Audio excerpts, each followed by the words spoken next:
Night came slowly to the village of The red sun sank behind the far mountains, and long shadows stretched across the dry earth.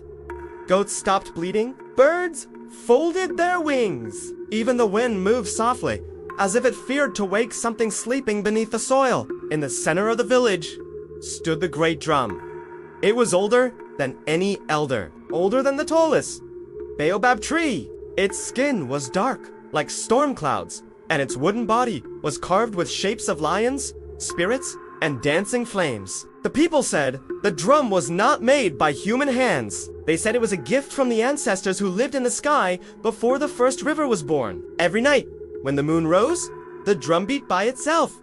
Boom, boom, boom! Its sound rolled across the savannah like thunder. The sound told hunters when to return home. It warned children not to wander. It guided lost travelers. It kept evil spirits far from the village borders. The people of Kambara slept peacefully because the drum never failed. Never. Until the night it did. That night, the air felt wrong. The elders noticed it. First, they sat around the fire, their white beards glowing orange in the flames. They listened. They waited.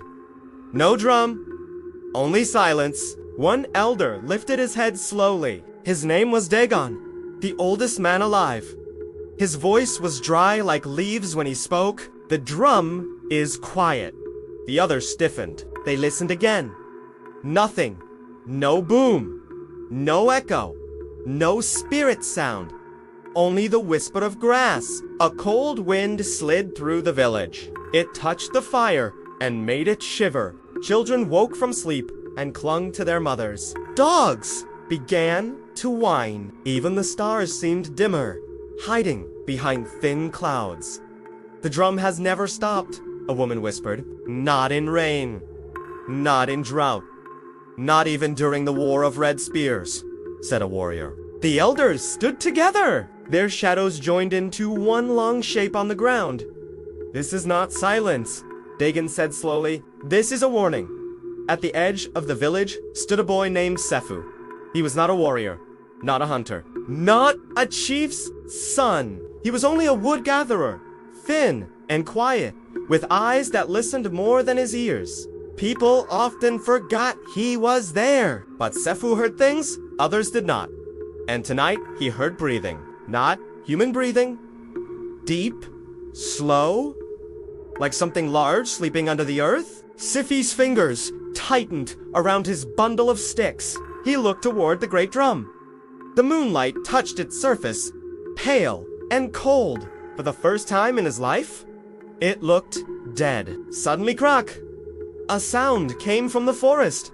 Every head turned. The forest stood beyond the huts like a wall of darkness. Tall trees twisted together, their branches like claws. No one went there at night. Spirits walked there. Ancestors whispered there. Lost souls cried there. Another sound. Crack. Closer. A hunter lifted his spear. Who walks? No answer. Only wind. But Sefu saw something between the trees. A shape. Tall. Thin. Watching. He blinked. Gone. His heart began to pound. He wanted to speak. Wanted to tell the elders, but fear sat heavy on his tongue like a stone. Then the drum moved. Just a little. A soft creak. The villagers gasped. The drum's leather skin tightened as if something inside it had taken a breath. One child screamed. The warriors stepped back. The fire flickered wildly. And then silence again. The drum did not beat. Dagon walked slowly toward it.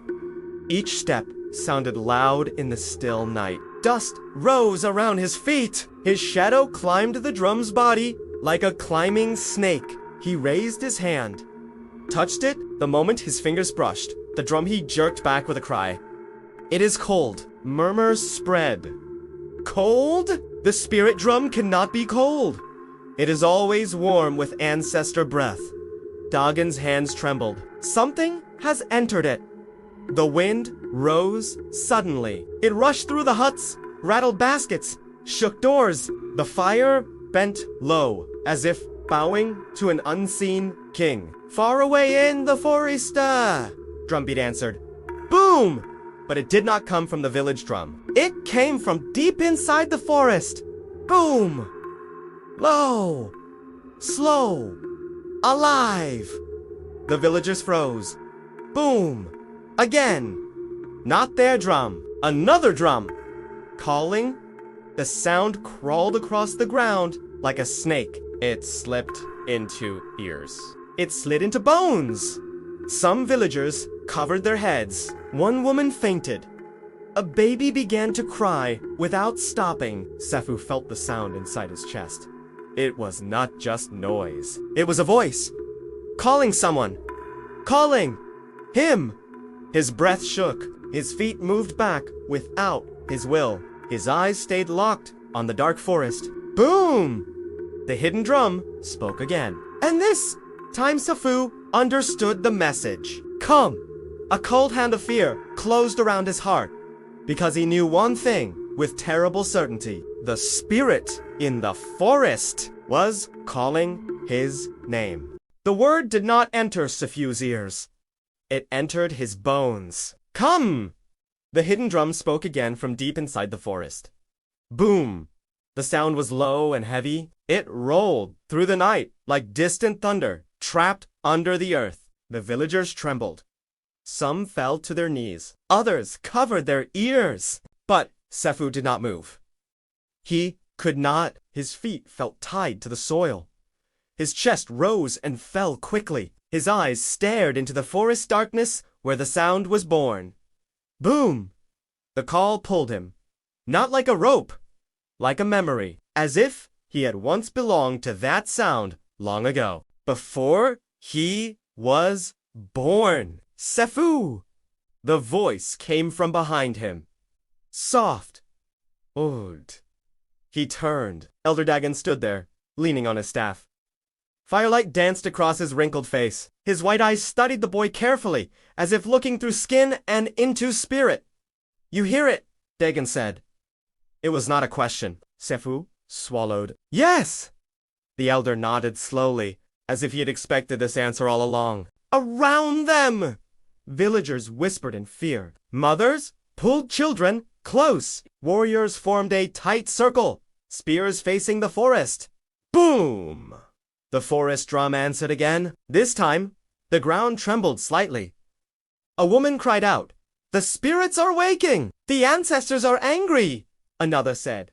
No, Dagon murmured. Not ancestors! His gaze lifted toward the forest shadows. This is older! The wind suddenly rushed through the village, carrying the smell of wet earth and wild leaves. The fire bent low. Sparks flew into the air like frightened fireflies. Sefu's haunt! Beat faster! Boom! The sound was stronger now. Closer. It did not feel like a warning anymore. It felt like a summons. Sefu! Dagon said quietly. Tell me truth. What do you feel? The boy hesitated. His fingers shook. But the elder's voice was calm like still water, and something inside Sefu loosened. It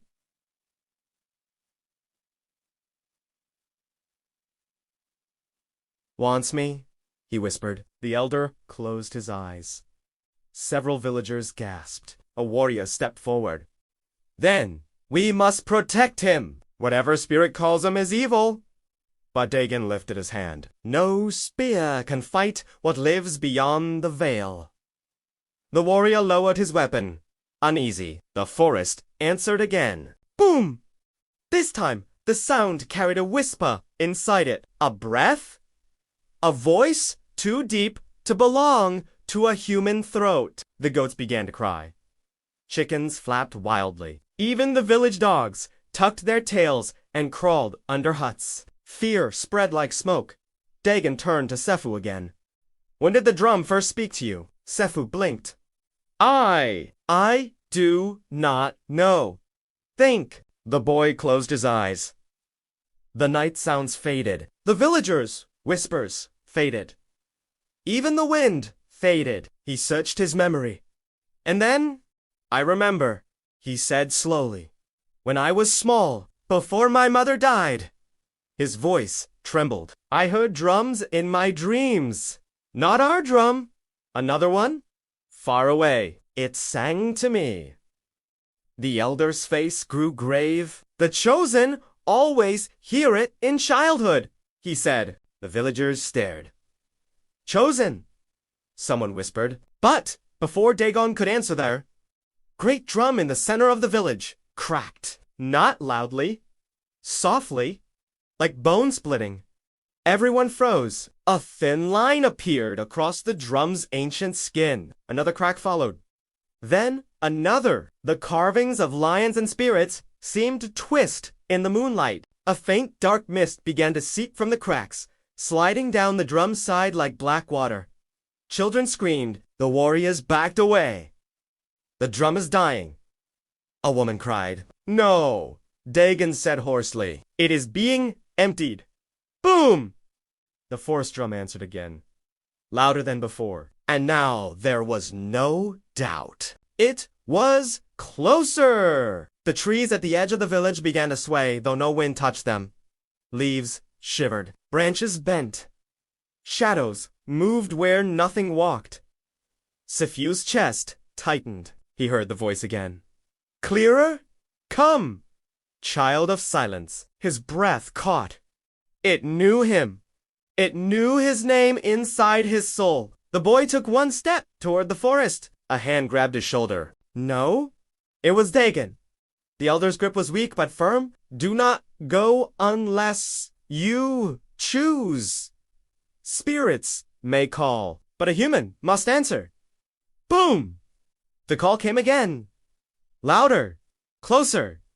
The mist pouring from the village. Drum thickened. It spread across the ground like crawling night. Whatever it touched, the earth turned dark and dry. The fire suddenly died. Not faded.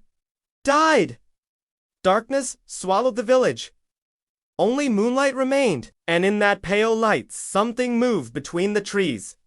Tall, long-armed, watching. The villagers saw it now. A shadow taller than any man. Its eyes glowed faintly like embers. A woman fainted. A warrior whispered a prayer. A child began to sob. Sefu could not look away. The shadow lifted one arm slowly and pointed at him. Boom! The forest drum thundered again. The sound shook dust from the huts. Birds burst from trees. The ground trembled like frightened skin. Dagon whispered, voice shaking for the first time. The silent drum spirit, the name spread through the villagers like poison wind. Some fell to their knees. Some hid their faces. One old woman began to chant prayers to the ancestors. But the shadow did not move. It only pointed, waiting, calling, choosing. Sefu felt something pull inside his chest. Not fear, not pain, but a strange knowing. Like a path opening. Like a door unlocking. He stepped forward. Gasps rose behind him. "Sefu, stop!" someone cried. But he kept walking. 1 step, 2, 3. Each step felt lighter. The closer he moved to the forest, the louder the hidden drum became. Boom! Boom! Boom! It no longer sounded far away. It sounded welcoming. The shadow figure slowly lowered its arm. Then it turned and began to walk back into the forest darkness, as if certain the boy would follow. Sefu stood at the edge of the trees. Behind him lay the village. Before him lay the unknown. The drum sounded again. Boom! A final call. The forest breathed. And Sefu understood one terrible truth. If he stepped forward now, his life would never belong to the human world again. Sefu followed footsteps and never returned them. Boom! The hidden drum called again, but now the sound was softer. Only silence. Not empty silence. Listening silence? The forest was aware of him? Sefu swallowed and took another step. Leaves crunched beneath his feet. The sound echoed strangely, as if the ground were hollow. Behind him, The villagers looked smaller already, their shapes blurred in thin mist rising from the earth. The great drum in the village center gave one last weak creak, then went completely still, like a heart that had stopped forever. Boom. The forest drum answered. Sound.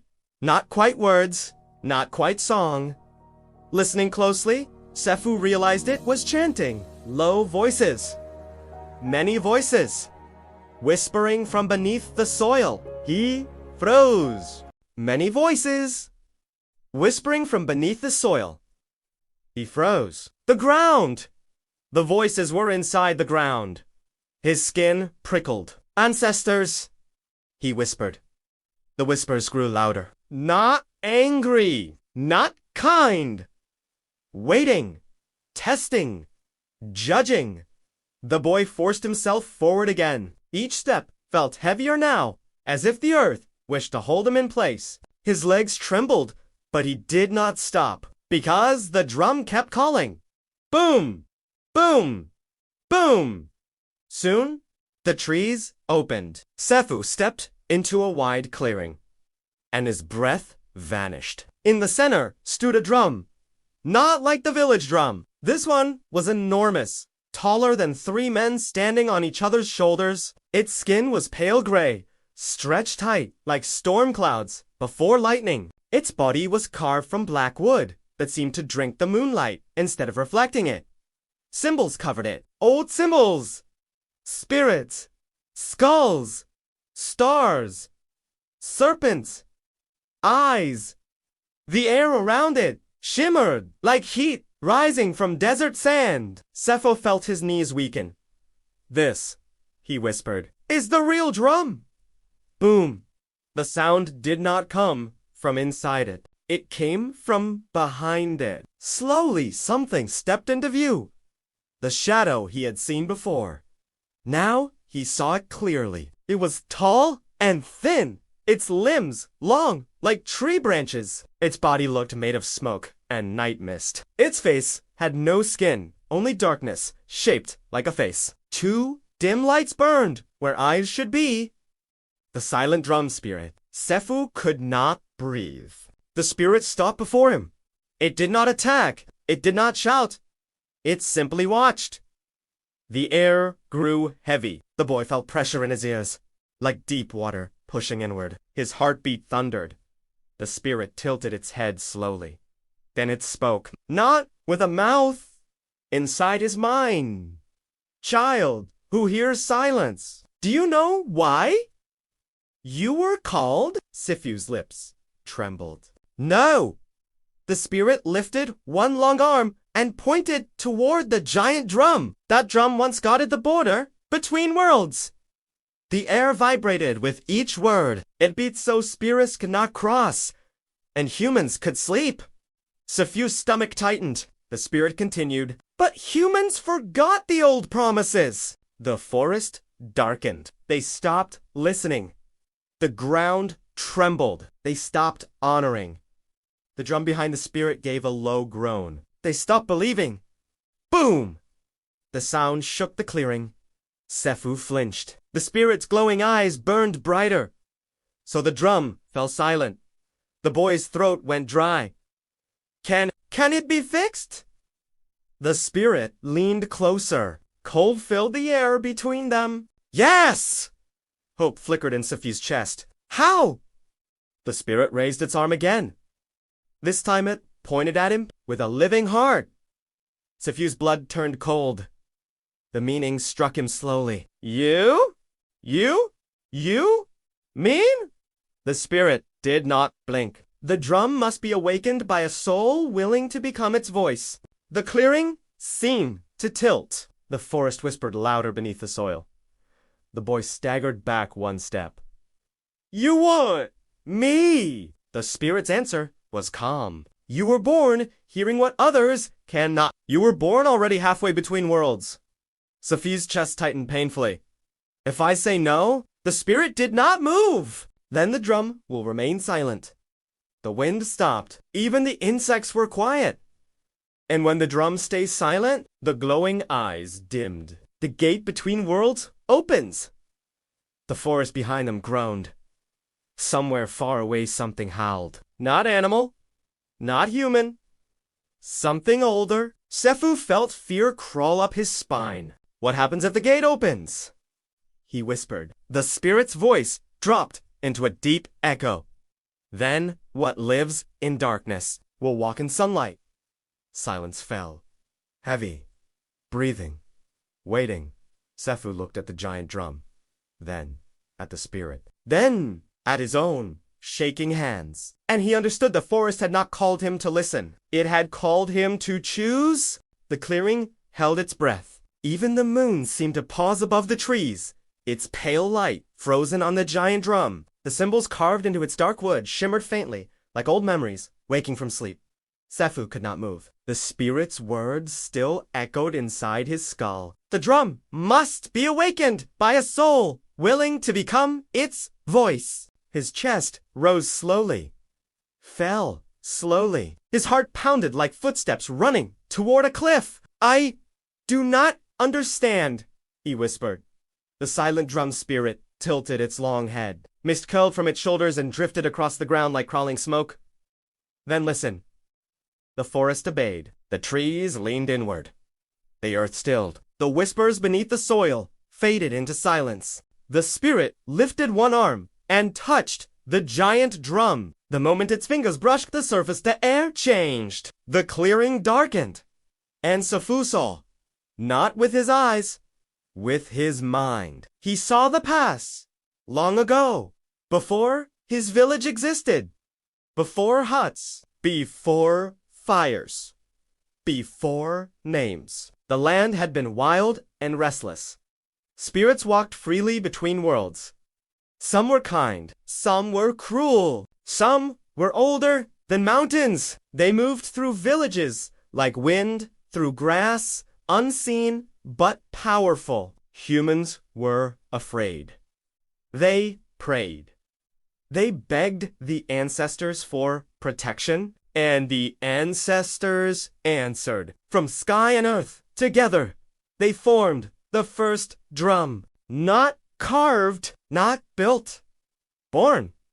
It was given a sacred task to beat each night so its sound would seal the doorway between spirit world and human world. As long as its sounded balance lived, as long as it breath-stark spirits could not cross. Generations guarded it.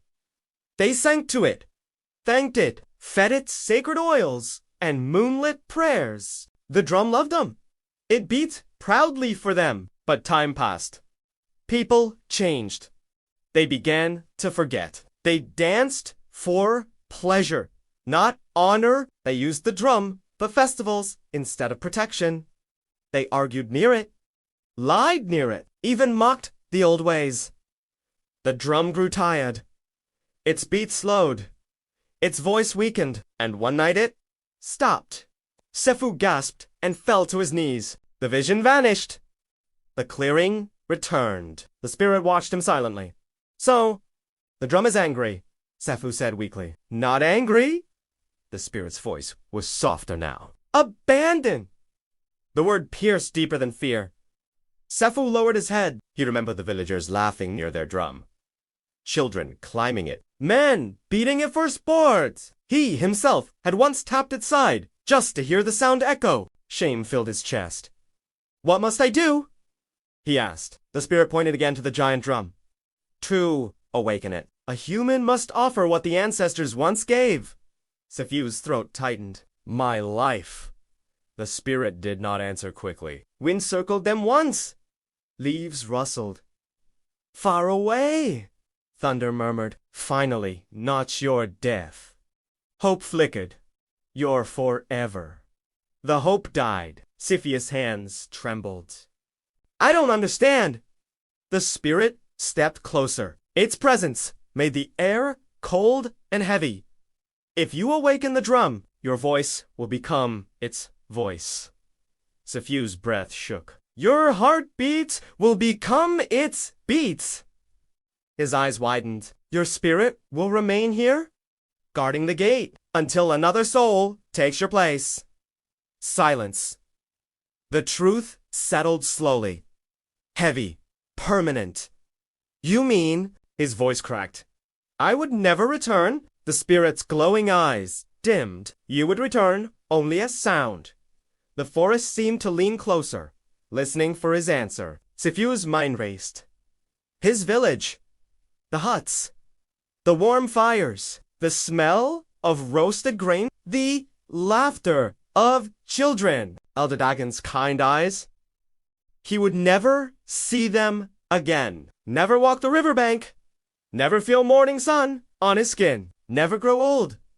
Fear rose like floodwater. I'm just a boy, he whispered. The spirit nodded once. The ancestors always choose the ones who can still hear truth. A low growl rolled across the sky. Not thunder, something else. The forest shivered. The spirit turned its head toward the distant darkness beyond the trees. The gate weakens. Sefu followed its gaze. At the far edge of the clearing, the shadows were moving, not swaying, crawling. Thin black shapes slid between tree trunks. Their forms twisted like smoke snakes. Their eyes glowed faintly red. Sefu's stomach dropped. What are those? The spirit's voice became cold as stone. Those who wait for silence. One of the shadow shapes stretched upward, forming a tall, crooked body. Its mouth opened wider than any animal's. A dry hiss slipped out. Another rose beside it. Then another. The forest began to fill with them. Watching. Waiting. Hungry. Sefu stumbled back. They're coming here. Yes. Why aren't they crossing? The spirit looked at him. Because the drum still remembers its duty. The giant drum behind them gave a faint tremble. A weak sound escaped it. Boom! Barely louder than a heartbeat.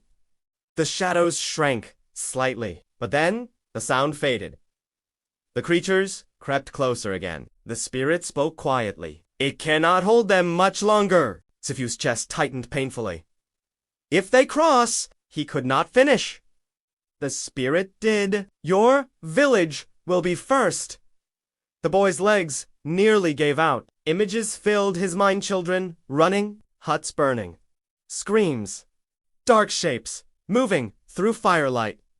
His people? Gone. The creatures at the forest edge hissed again. One stepped forward. Its claw touched the clearing's border and smoke rose from the ground. It shrieked and pulled back. The drum trembled again. Boom! Weaker! The spirit looked down at Sefu. The choice is yours. The boy stared at the giant drum, then at the creeping shadows, then at his shaking hands. His voice came out small. If I do this, will my village live?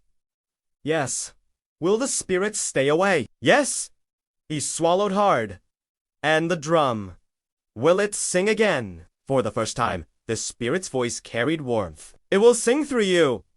The shadows behind them began to gather, pressing against the invisible border. Their red eyes multiplied like embers in darkness. Time was ending. The forest waited. The spirits waited. The night waited. Sefu closed his eyes, and slowly he stepped toward the drum. Sefu walked toward the giant drum. Each step felt heavier than the last, as if the earth wished to hold him back. The ground was cold beneath his feet. The air tasted of iron and rain. Behind him, the shadow creatures gathered thickly at the edge of the clearing, their red eyes burning like coals in a dying fire. They watched him, waiting, hoping.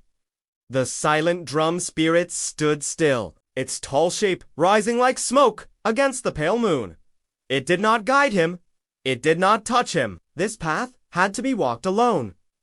Sefu's chest shook with every breath. He thought of his village, of children laughing beside cooking fires, of old women singing morning songs, of hunters returning with dust on their feet and pride in their eyes.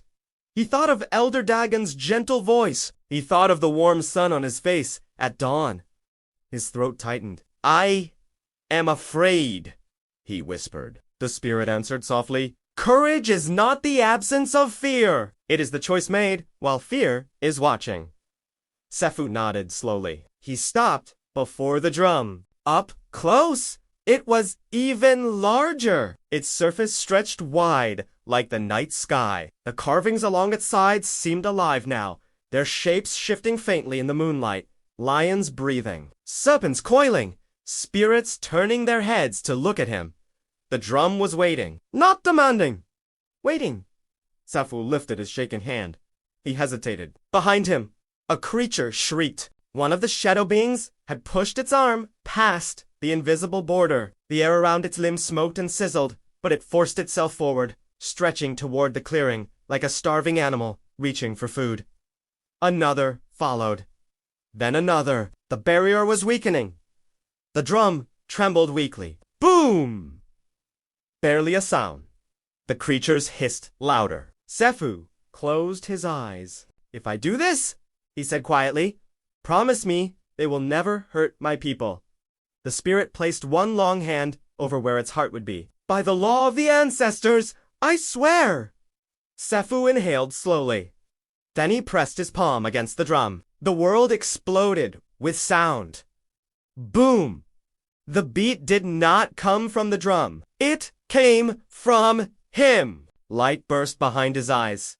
His body stiffened. Wind roared around the clearing, whipping leaves into the air. The carvings on the drum began to glow. Faint gold. Sefu gasped. His heartbeat grew louder. Faster. Stronger. Boom! Boom! Boom! Each beat shook the ground. The shadow creatures screamed. They covered their faces. Smoke rose from their bodies as if the sound itself burned them. Sefu tried to pull his hand away. He could not. The drum held him. Not with force. With belonging. Pain rushed through his chest. Not sharp pain, but deep, stretching pain, like his heart was growing too large for his ribs. I can't breathe. You can, the spirit said calmly. You are becoming. The drum glowed brighter. Its carvings lit like stars. The sky above darkened. Clouds spinning slowly in a circle over the clearing. Wind howled across the forest, bending trees low. The ground trembled like an awakening animal. Boom! Boom! Boom! The sound was no longer weak. It was thunder. The shadows shrieked and stumbled back. One tried to leap forward in anger, but the next beat struck it like an invisible spear. It burst into smoke and vanished. The others recoiled in terror. Sefu cried out. His voice echoed like two voices speaking together. One human, one ancient. His skin shimmered faintly. Lines of gold light traced across his arms like glowing vines. His feet lifted slowly from the ground, though he did not try to rise. The drum was lifting him.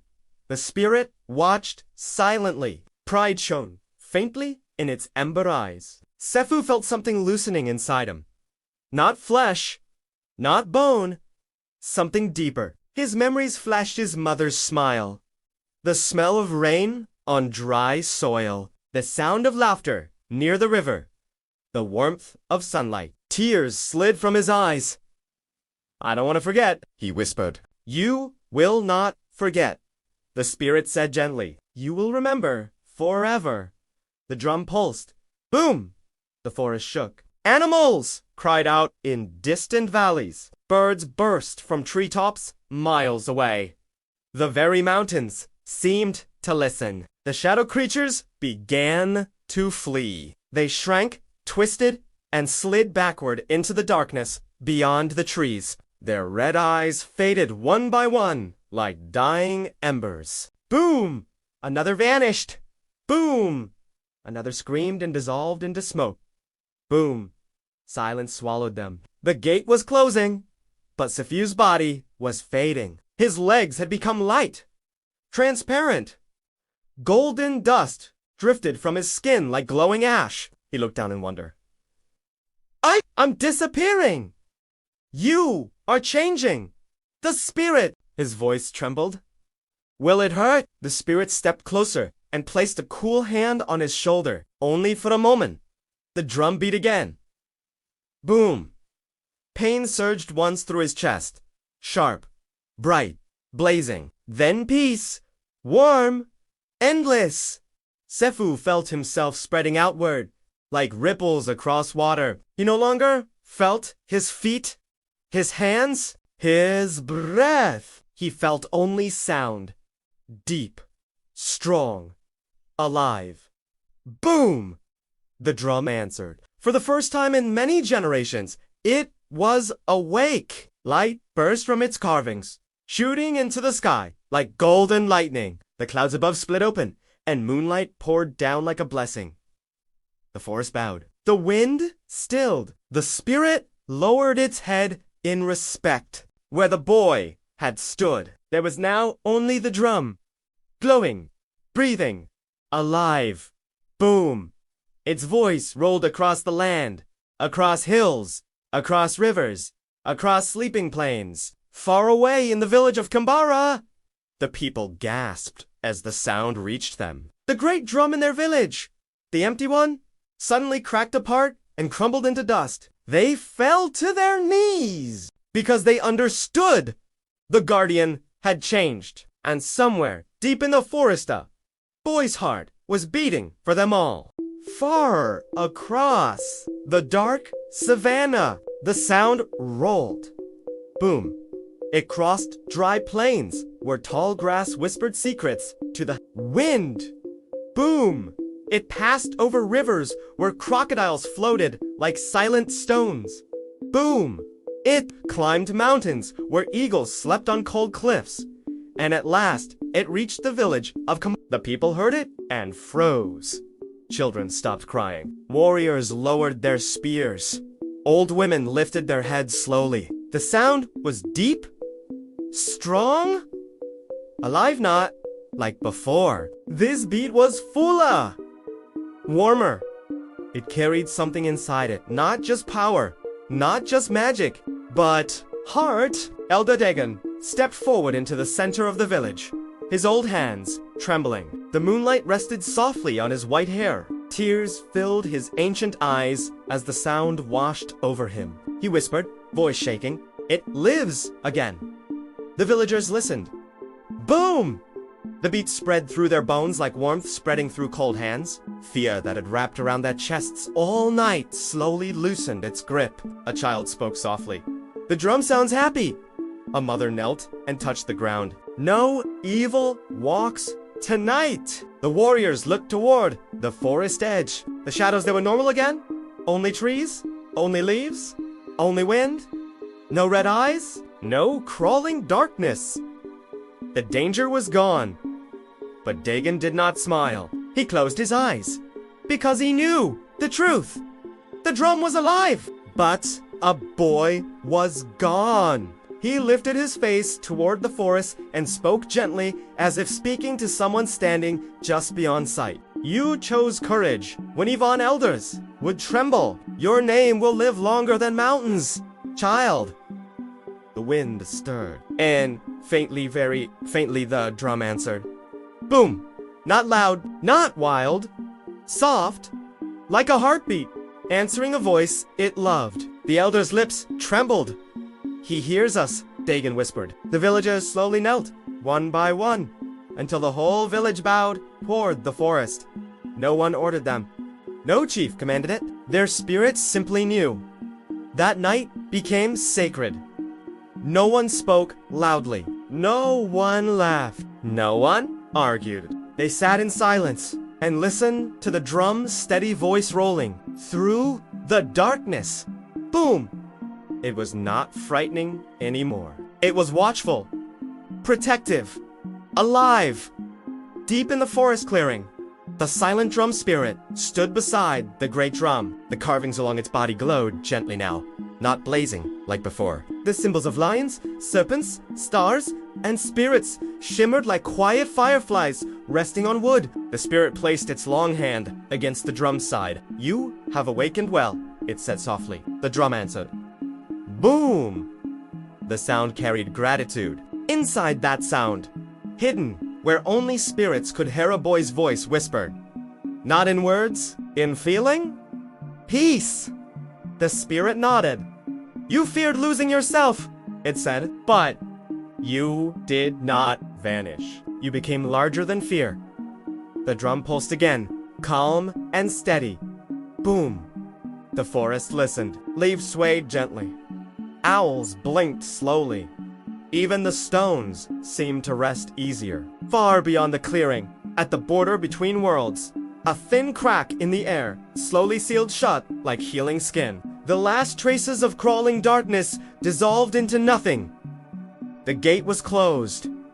Balance had returned, and in the center of that balance stood the drum, singing with the heart of a boy who had chosen others before himself.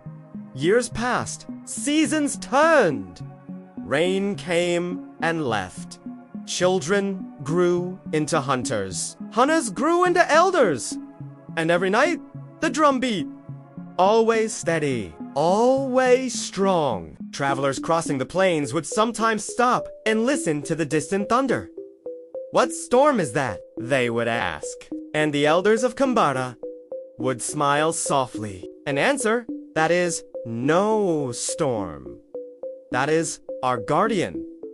They told the story to every child born in the village. They spoke of the night the old drum died, and the night a brave boy walked into the forest and became a legend. They never spoke his name loudly. They spoke it gently, with respect, with gratitude, because they believed something sacred. If spoken too proudly, a hero's name becomes noise. If spoken with humility, it becomes prayer. So they whispered it, Sepho, and whenever they did the drum, always answered, boom! One night, many years later, a very small child sat beside Elder Doggin's grave. The boy listened to the distant drum with wide eyes. "Grandmother," he asked, "why does it never stop?" The old woman smiled and pointed toward the forest, because courage never sleeps. The child listened again. Boom! He pressed his small hand to his chest, feeling his own heartbeat. It sounded the same. He smiled. Moral of the legend true, guardians are not the strongest warriors, the richest kings, or the loudest voices. The true guardian is the one who chooses sacrifice when no one is watching, who chooses courage when fear is loud, and who protects others even when it costs everything. Because sometimes the smallest heart can become the strongest drum in the world. Night came slowly to the village of